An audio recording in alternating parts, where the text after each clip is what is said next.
Happy anniversary. Happy anniversary. কত বছর হলো বলো না? আমাদের আমাদের 2006 থেকে 7, 8, 9, 10, 11, 12, 13, 14, 15, 16, 17, 18, 19, 20, 21, 22, 23, 24, 25, 19 বছর হলো। আরে আমি ক্যালকুলেশনটা করে দেখে নিলাম যে আমি ঠিক বলছি কি ভুল বলছি। বিষয়টা কি জানেন তো, ওটা জটিল অঙ্ক না, এমনি এমনি মুখে মুখে করে দেয়, আর এখানে হাতে গুনে গুনে করতে হলো 19 বছর। এটা এটা এই ব্যাপারে খুব সতর্ক থাকবেন যারা আমার বিবাহিত পুরুষ বন্ধুরা রয়েছে, তাদেরকে অত্যন্ত আগে থেকে সতর্ক করছি, সবসময় করে গুনে বলবেন যে কততম বিবাহবার্ষিকী হলো। সবসময় এই তথ্য কখনো ভুল করবেন না। আচ্ছা, বলছি যে আজকে কি স্পেশাল প্ল্যান? আজকে স্পেশাল প্ল্যানের আগে বলে নিই যে তুমি আমাকে বিয়ে করেছো বলে আমি কৃতজ্ঞ। অনেস্টলি বলছি, সত্যি সত্যি কৃতজ্ঞ। আমার যা রূপ, তাতে আমি এত অসাধারণ সুন্দর দেখতে যে আমার সেই সময় বিয়ে হতো কিনা আমার নিজের মনে বহু বছর ধরে, নার্সারি থেকেই আমার এই সন্দেহ ছিল যে আমার আদেও জীবনে কোনোদিন বিয়ে হবে কিনা। কেন মানুষের রূপ নিয়ে করছো? তুমি যথেষ্ট ভালো দেখতে, তুমি সেটা নিজেও জানো। আমি অত্যন্ত সুদর্শন একজন মানুষ। তুমি একটু লাইটটা জ্বালাও। কোনো সন্দেহ নেই, কোনো সন্দেহ নেই। না না, ইয়ার্কি মারছি না, সিরিয়াসলি।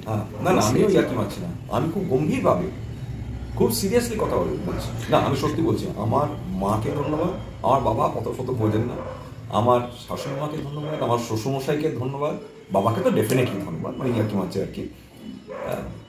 সবাইকে ধন্যবাদ, আমার স্ত্রীকে তো বটেই আমাকে চুজ করার জন্য।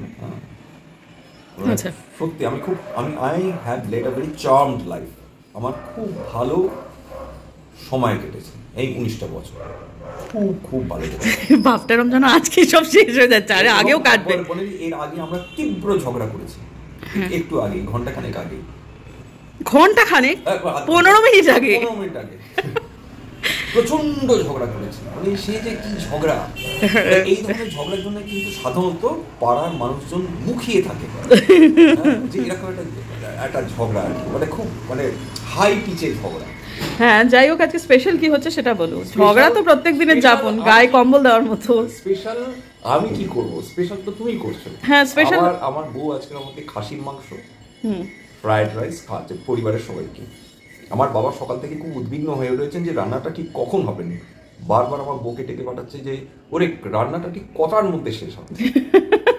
না না, ওনার একটা খাওয়ার টাইম আছে তো, আমার বয়স হয়েছে। বাবার নিজের শরীরটা মোটেই ভালো নেই, এবং আমার বাবার এক বন্ধু, তিনি খুব অসুস্থ, তার স্পাইনাল কর্ডে একটা সমস্যা ছিল, সেটা অপারেশন হয়েছে। বাবা দেখতে যাবেন, বাবার কিন্তু এই 84 বছর বয়সেই মানে হিল্লি দিল্লি করে বেড়াচ্ছেন, কিন্তু এই সময় একটু শরীরটা খারাপ আছে। হ্যাঁ, একটা সময়টা একেবারে নির্দিষ্ট সময় খাওয়া, যেহেতু ঘড়ি মেপে একেবারে, সেহেতু সময়টা জিজ্ঞেস করছেন এই আর কি, দুপুরবেলাতেই হবে এই আর কি। মাঝে মাঝে আমাদের জন্য লেটও হয়, যেমন যেদিনকে ওই পুজোটা হয়েছিল সেদিনকে ওনাকে খেতে দিতে আমাদের প্রায় 2:30-3টে বেজে গেছিলো। এটা অনুচিত এই বয়সী মানুষের জন্য। তো যাই হোক, সেটার জন্যই আর কি যে কখন খাওয়া দাওয়া হবে। আর এমনিতে তো উচ্চ মাধ্যমিক পরীক্ষা মেয়ের সামনে, যেহেতু আমাদের আর কোনো প্ল্যান নেই। এবং এই ধরনের বিবাহবার্ষিকী বা এই ধরনের জন্মদিন হলে আমরা বাবার কাছে গিয়ে, আমি, আমার বোন, আমার বউ, আমরা বাবার কাছে গিয়ে আবদার করি, কই আমাদের এই দাও, আমাদের গিফট দাও। সেটা একটা খুব মজার ব্যাপার হয়। হ্যাঁ, বাবা খুব এনজয় করেন যে ছেলে মেয়ে। বাবা, আমার বোন কালকের রাতে ফোন করেছে, বাবা তুমি কিন্তু আমাকে জন্মদিনের গিফট দাওনি। আমার বোনের পরশুদিন জন্মদিন ছিল, তা সেই নিয়ে এক প্রশ্ন হলো। বাবা বললো না, হবে না, আমার কাছে কিছু নেই। আরে খুব মজা হয় আর কি ভিডিও কলে। আমি বললাম, বাবা তুমি বোনকে দিচ্ছ, আমাকে দিচ্ছ না, এই চলে। এই জিনিসগুলো কিন্তু থেকে যায় স্মৃতিতে। সেই যাই হোক, ঠিক আছে, চলো তাহলে এখন বাজার যাচ্ছি খাসির মাংস কিনতে, আর এখন আর আটকাবো না। আর আমার বিবাহবার্ষিকী মানে হচ্ছে গিয়ে আমার মেয়ের যেহেতু এখন একটা পরীক্ষা, আর কিছু হচ্ছে থাক, আর 5টা দিনের মতোই যাবো। সামনে উচ্চ মাধ্যমিক পরীক্ষা, আমি উচ্চ মাধ্যমিকের সময় তো আমি প্রচন্ড পড়াশোনা করতাম, প্রচুর পড়াশোনা করতাম, ফাটিয়ে দিতাম। আমার পড়াশোনা উচ্চ মাধ্যমিক আসানসোলে, তা এইটা আমার সুবিধা হয়েছে। উচ্চ মাধ্যমিক একটি স্কুলে পড়ার দারুণ বেনিফিটস, সে ব্যাপারে কোনো সন্দেহ নেই। উচ্চ মাধ্যমিক স্কুলেই তো পড়ে, চাপই ছিল না, কোনো চাপ ছিল না বলেই আনন্দ করে পড়াশোনাটা করা সম্ভব ছিল। হ্যাঁ, উচ্চ মাধ্যমিক তো সবাই স্কুলেই পড়ে। আমি দুটো মাধ্যমেই পড়েছি, আমি ইংরেজি মাধ্যমেও পড়েছি, আমি বাংলা মাধ্যমেও পড়েছি। কিন্তু চাপ যেখানে নেই সেটা হচ্ছে মানে বাংলা মাধ্যম সরকারি স্কুল। এই ব্যাপারে আমার বিরাট সন্দেহ নেই। সময়টা ভালো কেটেছে, খুব ভালো কেটেছে। এখন কি মনে হয় যে যেটা তোমার মাধ্যমিকটাও যদি ওইরকম স্কুলে হতো আরো বেশি ভালো? আমার পুরোটাই মনে হয়, যে সত্যি সত্যি সরকারি স্কুলে যদি বাংলা মিডিয়ামও পড়তে পারতাম, হ্যাঁ তাতে যেটা হতো যে ভাষাগতভাবে মানে ফ্লুয়েন্সিটা হয়তো সেটা থাকতো না, ইংরেজি সেটা হয়তো হতো, সেটা হয়তো পরবর্তীকালে ডেভেলপ করতে হতো। এরকম নয় যে বাংলার মাধ্যমে পড়াশোনা করে ফ্লুয়েন্সি আসে না, কিন্তু আমার মতন সাধারণ মানুষের ক্ষেত্রে সেটা একটু সমস্যা হতো বলছি। না না, যাই হোক, ঠিক আছে। আর উত্তরবঙ্গ সংবাদে প্রত্যেক দিনের লেখা টেখা সবই কিন্তু বাংলায় লেখে, নিজে হাতে লেখে, কাজে ইংরেজি মিডিয়ামে পড়লে বাংলাতে কোনো সমস্যা হওয়ার কথা না। বাংলাতে যে একটা সুবিধা ছিল, বাবা ছোটবেলা থেকে এত বাংলা বই কিনে দিতাম, আমরা ইংরেজি বই আমি মানে মাধ্যমিক পর্যন্ত খুব বেশি পড়েছি সেটা নয়, বাংলাই পড়েছি, সবই বাংলা বই, মানে রাজশেখর বসু থেকে শুরু করে সতীনাথ ভাদুরী থেকে শুরু করে সবই আমি ওই ক্লাস 10-এর মধ্যে, মানে বাবা প্রচুর বই কিনে দিতেন। এই যেমন শিলিগুড়ি বইমেলা হচ্ছে, তার শিলিগুড়ি বইমেলাতে যাবো, গিয়ে বই কিনে আনবো, বই পড়তে খুব ভালো লাগে, বাংলা বই আমার পড়তে চিরকালই বেশি ভালো লাগে, এটা আমি অস্বীকার করতে পারি। ভাষা শিক্ষা হয় হচ্ছে বাড়ি থেকে, এটা কিন্তু একদম সত্যি কথা। সিনেমা দেখাও একটা খুব ভালো ভাষা শিক্ষা বা বিভিন্ন রকম শিক্ষা দিয়ে, যাই হোক সব মিলিয়ে মিশে। ঠিক আছে, চলো 6 মিনিট হয়ে গেল, এবারে লোকটা বাজার যাবে, তবে রান্না হবে, তো এখন আর আটকাবো না, একটা নির্দিষ্ট সময় শ্বশুরমশাইকে খেতে দিতে। আর করে গুণের বিবাহ হচ্ছে প্লিজ, এটা মাথায় রাখবে। নিয়ে এসেছে গো বাজার করে, 250 গ্রাম চা পাতা, এটা বাড়ি, হ্যাঁ এটা মেজো কাকুর, আর এটা হচ্ছে ডাক্তারের। আচ্ছা, আর একটা মুরগি মাংস, খাসি মাংস কতটা দেবে? 1 কিলো 250 নিয়ে এসেছি। আচ্ছা ঠিক আছে, সবটা নয়, অতটা মাংস তো করা যাবে না। হ্যাঁ খাও খাও, চার খেয়ে নাও, দেখো না কোনটা মুরগি কোনটা ইয়ে। ওই 500 গ্রাম 450 গ্রাম রেখে দাও, দুটো করে রেখে দাও, ঠিক আছে, আর 150 গ্রাম করে দাও।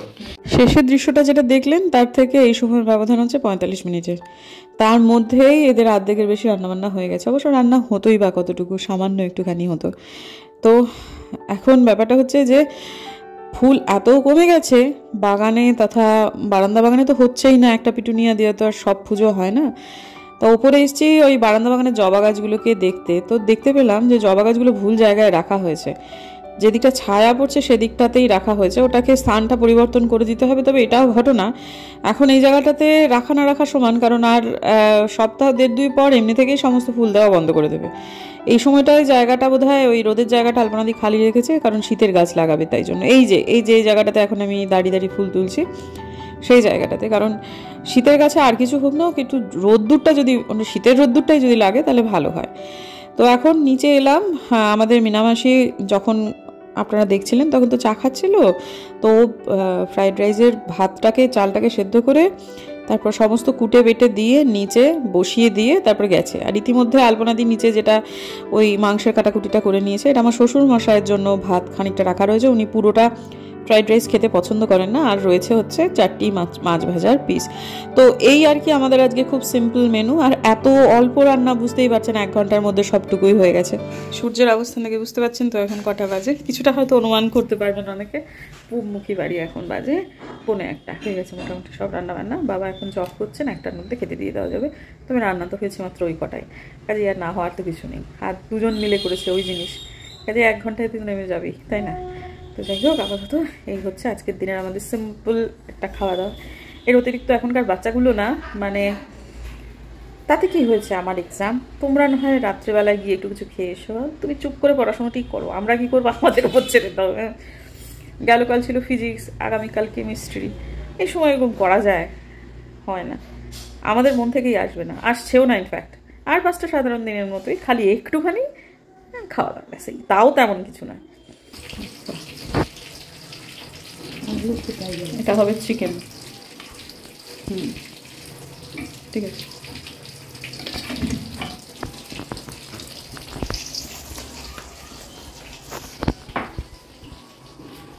সবই তো বুঝলাম। মেটাল ফাইল মানে কি? বাইরেটা নরমাল ফাইলের মতো, এটা তো ট্যাব নরমাল, একটু ছবি পাঠাবা কিছু একটা বুঝে যাচ্ছে।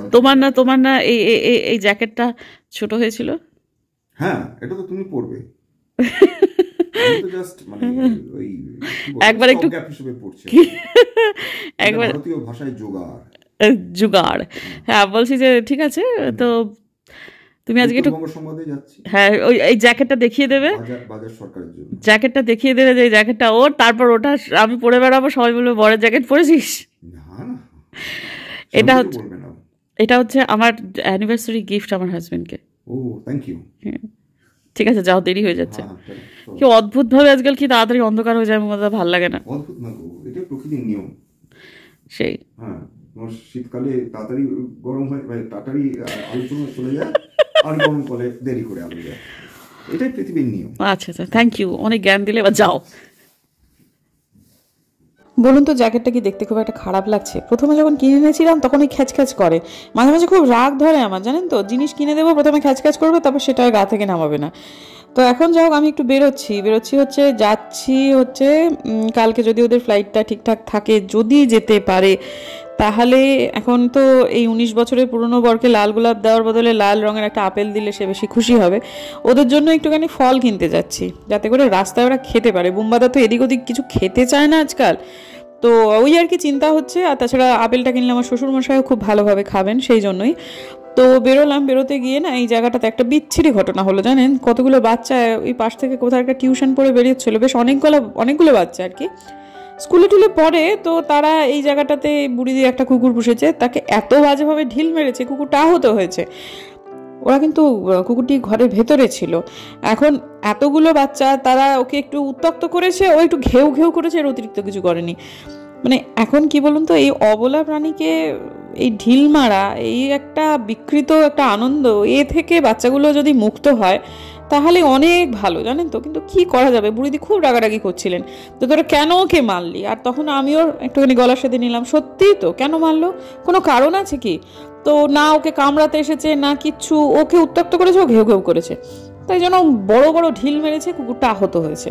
তো যাই হোক, ও বচসা হচ্ছিল খানিকটা, আমি আবার একটু তাড়াতাড়ি পা চালাচ্ছিলাম। তো হাঁটতে হাঁটতে যথারীতি প্রথমেই যাব হচ্ছে একটুখানি, আমার মা একটু টাকা দিয়েছে, সে দিয়েছে আর একজনের হাত দিয়ে। মা তো ব্যাংকে গিয়ে টাকা পাঠায়নি, কিন্তু একজন দাদা এসেছিলেন দিনহাটা থেকে শিলিগুড়ি, মা তার হাত দিয়ে কিছু টাকা পাঠিয়ে বলেছে, তুই তো রূপো আজকাল এত পছন্দ করছিস, তুই রূপোর কিছু বরং কিনে নিস। আর এতদিন রূপোর পড়লে রেগে যেত, এখন দেখুন রূপোর কথা বলছে। কিন্তু হ্যাঁ, এটা একটা পজিটিভ দিক, মানুষের পরিবর্তন হয় সময়ের সাথে সাথে। তো প্রথমে কিনবো হচ্ছে রূপোর একটা সামান্য কিছু, তারপর যাব হচ্ছে এখানে একটা মন্দির আছে, মনস্কামনা কালী মন্দির, সেখানে হনুমানজিও আছেন, শিবও আছেন এবং মা কালীও আছেন। তো সেখানে একটু প্রণাম করে তারপর একটু ফল কিনে বাড়ি আসবো। তো প্রথমে এখানে একটা জুয়েলারি হাউসে গেলাম, এরা স্টার্লিন সিলভার বিক্রি করে, আমাকে রসিদও দিয়েছে এটার। তো আমি এই একটা কিনলাম হচ্ছে ওই ব্রেসলেট পলা, একটাই কিনলাম ইয়েতে পরবার জন্য, আমার ডান হাতে পরবার জন্য। এগুলো জোড়াতেও পাওয়া যায়, কিন্তু আমার এই মানে যাই হোক একই রকম ডিজাইনের আমার দুটো কিনতে ইচ্ছে করলো না, আর আমি কেবলমাত্র ডান হাতেই পরবো, কাজে আমি একটাই কিনলাম মায়ের ওই টাকাটা দিয়ে। তারপর সেখান থেকে টুকটুক করে হাঁটতে হাঁটতে পৌঁছে গেলাম মনস্কামনা কালী মন্দিরে। কিন্তু গিয়ে দেখলাম মায়ের দর্শন পেলাম একটু বাইরে থেকে, কারণ ভেতরে একটা বিয়ে হচ্ছে। এই মন্দিরটাতে প্রচুর বিয়ে হয় আমি দেখছি, আর নিশ্চয়ই বিয়ে দেওয়ার সুবন্দোবস্ত রয়েছে, কম খরচে অনেক মানুষেরই থাকে, বিয়ে করতে হয় সামাজিক মতে, তারা মন্দিরে বিয়েটা করাই পছন্দ করেন। আমি ওটাকে খুব সাপোর্ট করি বন্ধুরা। মানে যাই হোক, ঠিক আছে, আপাতত দেখলাম নবদম্পতি হতে চলেছেন বা প্রায় হয়েও এসেছেন, এরকম অবস্থা, সিঁদুরদানটা হয়নি, তো বিয়ে চলছে এই সময়টা, যার ফলে আমি ভেতরে ঢুকলাম না, আত্মীয় স্বজন দিয়ে, এদের এই দম্পতির আত্মীয় স্বজন দিয়ে ভর্তি। আমি বাইরে থেকেই হনুমান চালিসা পড়লাম, মাকে একটু প্রণাম করলাম, যেহেতু আজকে আমাদের অ্যানিভার্সারি। কিন্তু ভালো লাগছিল যে 19 বছর পর আজকে আমাদের বিবাহবার্ষিকীর দিনে কোনো একটি ছেলে মেয়ে বা কোনো একটি দম্পতি বাধা পড়ছে, তাদের অ্যানিভার্সারি আমার অ্যানিভার্সারি একই দিনে হবে। 19টা বছরের ব্যবধান হতে পারে, কিন্তু যাই হোক দিনটা তো একই। তো ঠিক আছে, তারপর ফল কিনে এবার টুকটুক করে হাঁটতে হাঁটতে বাড়ি চলে এলাম। আমার আজকে যাতায়াতে বাঁচলো 40 টাকা, এবং আমি খুব খুশি। ছোট্ট ছোট্ট করে এই হাঁটার অভ্যেসটা এখন যে তৈরি করে নিতে পারি, তাতে আমার লাভ বই, কোনো লোকসান তো নেই। তো এখন এই জায়গাটাতে একটু রাত হয়ে গেছে, ফিরতি পথে আমার 2জন সাবস্ক্রাইবার বোনের সঙ্গে দেখা হয়েছে। যখন আমি ফল নিয়ে উল্টো দিকে রাস্তা ক্রস করছি, তখনই একজন, আর একজন বোনও আর কি, তারা রায়গঞ্জে থাকে, তারা এখানে শিলিগুড়িতে একটা ফ্ল্যাট নিয়েছে ছেলের পড়াশোনার জন্য, মানে কি রেন্টে নিয়েছে। সেই বোনের সঙ্গে আমার দেখা হলো, তারা দুজনেই একটা কথা কমন বললেন যে ঝিনুকদি তুমি কিন্তু অনেক রোগা হয়েছো। আমার খুব ভালো লাগলো। হ্যাঁ, এটা ঘটনা, খানিকটা ওজন কমেছে বটে, তবে এখনও অনেকটা রাস্তা যেতে হবে। তো যাই হোক, এখন বুম্বাদা একটু কেক নিয়ে এসেছে, কেকটাকে একটুখানি কাটতে হবে, কিন্তু তার আগে দেখুন বলেছে যে বুম্বা তুতি লিখতে আমার বর, তারপরে যে লিখে ভরে দিয়েছে সে আর চেক করেনি, বুম্বার জায়গা হয়ে গেছে পুম্বা, PUMBA আর কি। তাই যাই হোক, আমার বরের আজকে থেকে নাম না হয় পুম্বাই হলো, কি বলেন? মন্দ নাম নয় কিন্তু, তাই না? আমার শ্বশুরমশাই বলছে আজকে থেকে বুম্বার নাম পুম্বা। দুবাই ঠিক চেঞ্জ করে নিয়েছে ওর বাপ, অনির্বাণ করে নিয়েছে। না, এটাকে ওকে কি বলতে হবে? এটাকে এখন থেকে ওকে কি নামে ডাকা যাবে না, বুম্বা বলে ডাকা যাবে না, ওকে পুম্বা বলে ডাকতে হবে। এই যে পুম্বা, তুমি বুম্বা বলে বলেছো, কি কাণ্ড! এখানে একটা দাঁড় দেয়নি। পুরো স্ক্যান্ডাল গো। এ বাবা, আমার 19 বছর এসেছে, আমার বরটা বদলে গেল। বম্বা ধূপের গুঁড়ো নাকি, দেখো তো। চকলেটের গুঁড়ো। এসো, শীঘ্রই আসবে কি অ্যানিভার্সারি উইশ আর শেষ হচ্ছে। সবাইকে দেখেছিস তো? না, আমি সবাই, আমি আছি তো। আচ্ছা, আপাকে দেখা একটু। ঠিক আছে, চলো চলো চলো, আর না, আমরা অনেকক্ষণ অপেক্ষা করছি। হ্যাপি। আরে ও আমাকে তো কাটতে হবে। আচ্ছা, আমি অনেক দিন পর কেক কাটছি। ওইটা কাটছো না, ওটা থাক, ওটা সঠিক অবস্থায় থাক। কেউ একটু উইশ কর। আরে হ্যাপি অ্যানিভার্সারি। গান করো। আমি একটু করে খাবো বাবা, কেক খেলে কি বহুত বুড়ো হয়ে গেছো গো, আর অ্যানিভার্সারি। ও মা, তা দিয়ে প্লেট দে, প্লেট দাও শীঘ্রই, প্লেট দাও। চামচও দিয়ে। ওই জন্য তো রেডি করে রেখে। আমি একটা কেক মেরে দিই, তারপর আবার খাওয়াও মাকে প্রথমে, একটা কেক খাবো আর পরে মাকে প্রথমে খাওয়াও রীতিমতো নিজে। তুমি আগে খাও না বাবু, তুমি গুরুজন মানুষ। আমার পুম্বা ভালো তোমাকে খাইয়ে দিতে হবে। এক্স্যাক্টলি। খাওয়া খাওয়া খাওয়াও ভেতর থেকে চামচটা প্লেট।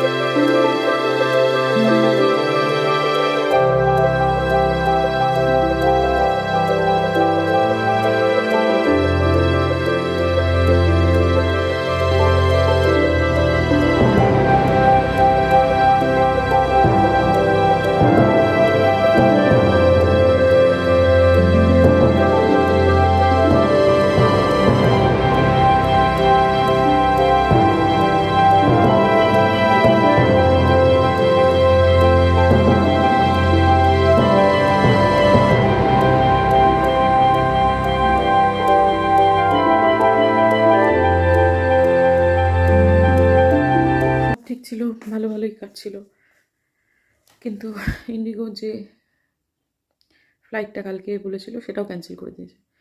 এবং তারপরে মানে খুব ভচঘট হয়ে আছে অবস্থা। মানে প্রায় 30,000 টাকা করে অন্যান্য এয়ারলাইন্সের কালকের দিনে টিকিট, যেতেই হবে। কি হবে জানি না, কি হচ্ছে কিচ্ছু জানি না বন্ধুরা। চলছে, এখন বাজে 12:30 রাত্রি, এখনো পর্যন্ত চলছে। আর কি বলবো, এভাবেই শেষ হলো আমাদের আজকের দিনের কি বলে অ্যানিভার্সারি, বিবাহবার্ষিক 19তম। মাঝখানে ছোট্ট করে একটা ভূমিকম্প হলো 12:15টার সময়, টের পেলাম বসে বসে। খুব জোরে না হলেও মোটামুটি বোঝা গেল আর কি। তো কাটলো এভাবেই। চলুন বন্ধুরা, আজকের দিনের জন্য বিদায় নিচ্ছি। যদি আমার ভিডিও ভালো লাগে তাহলে প্লিজ সাবস্ক্রাইব করবেন, পাশে নোটিফিকেশন বেলটাকে অন করবেন, যাতে ভিডিও দিলেই নোটিফিকেশন চলে যায় আপনাদের কাছে। দেখা হচ্ছে আগামীকাল, ততক্ষণের জন্য।